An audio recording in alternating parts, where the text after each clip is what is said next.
இப்போ நம்ம முருங்கைக்கீரை சூப் பண்ணிக்கலாங்க. அதுக்கு நம்ம முருங்கைக்கீரை வந்து ஒரு கைப்பிடி அளவு இருக்கும். நல்லா கழுவிட்டு போட்டு எடுத்து வச்சுருக்கேன். துவரம் பருப்பு வந்து ஒரு 2 டேபிள் ஸ்பூன் எடுத்து வச்சுருக்கேங்க. மஞ்சத்தூள் வந்து ஒரு சிட்டிகை எடுத்து வச்சுருக்கேன். சீரகம் வந்து ஒரு 1/4 டேபிள் ஸ்பூன் போதுங்க. மிளகும் ஒரு 1/4 டேபிள் ஸ்பூன் போதும். பூண்டு பாருங்கள் ஒரு 5 பல் எடுத்து வச்சுருக்கேன். சின்ன சின்ன பல் தான் 5 எடுத்து வச்சுருக்கேன். ஒரு பெரிய வெங்காயம் எடுத்து கட் பண்ணி வச்சுருக்கேங்க. ஒரு தக்காளி எடுத்து கட் பண்ணி வச்சுருக்கேன். ஒரே ஒரு பச்சை மிளகாய் எடுத்துருக்கேன். உப்பு எடுத்துருக்குங்க.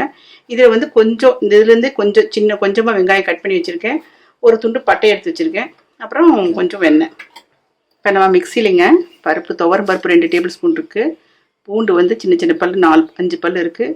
மிளகு ஒரு 1/4 டேபிள் ஸ்பூன், சீரகம் ஒரு 1/4 டேபிள் ஸ்பூன், மஞ்சத்தூள் ஒரு சிட்டிகை எடுத்திருக்கேன். இப்போ இதெல்லாம் நம்ம அப்படியே மிக்சியில் போட்டு 1-2 அடிச்சுட்டு வந்துடுறோங்க. இப்போ பாருங்கள், இந்த மாதிரி 1-2 அடித்து எடுத்துக்கலாங்க. சும்மா அடித்து எடுத்துக்கலாம். நம்ம தண்ணியெல்லாம் விட வேண்டாங்க. பாருங்கள், இப்போ இந்த ஒரு தக்காளி அப்படியே நம்ம போட்டுக்கலாம். வெங்காயம் நார்மல் சைஸ் தான் எடுத்திருக்கேன். ஒரு வெங்காயம், பெரிய வெங்காயம், ஒரே ஒரு பச்சை மிளகாய், இதெல்லாம் போட்டுட்டு இது பாருங்கள், நம்ம அரைச்சி வச்சதையும் இதில் மிக்ஸ் போட்டுக்கலாம்.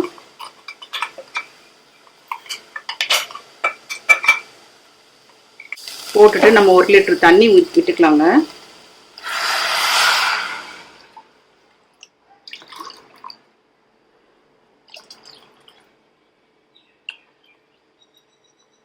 நல்லா கொதிக்கிட்டுங்க.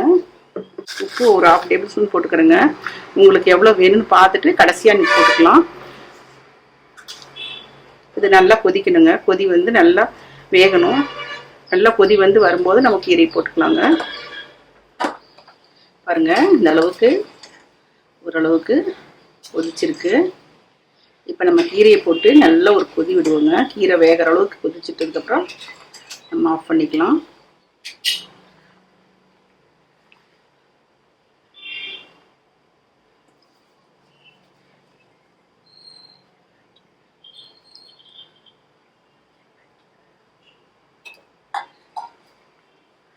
நல்லா முருங்கைக்கீரை வேகிற அளவுக்கு விடுங்க.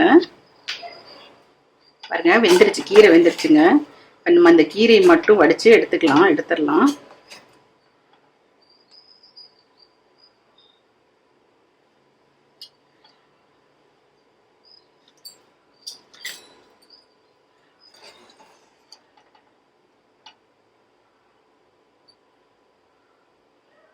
நல்லா கீரை வேக விட்டு இதை எடுத்துருங்க. இந்த கீரையை மட்டும் எடுத்துருங்க.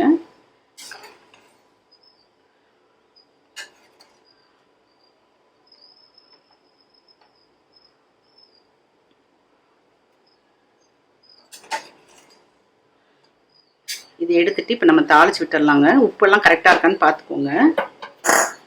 இப்போ நான் ஒரு 1/4 டேபிள் ஸ்பூன் வெண்ணெய் போட்டுக்கலாங்க. பாருங்கள், 2 சின்ன துண்டு பட்டை போட்டிருக்கேன். அப்புறம் சும்மா 1 டேபிள் ஸ்பூன் அளவுக்கு வெங்காயம், சின்ன வெங்காயம், பெரிய வெங்காயம் நல்லா கட் பண்ணி வச்சுருக்கேங்க. பொடியாக இதை நல்லா வணக்கிடுங்க. இதையே வணக்கிட்டு நம்ம அப்படியே வந்து சூப்பில் போட்டுடலாங்க.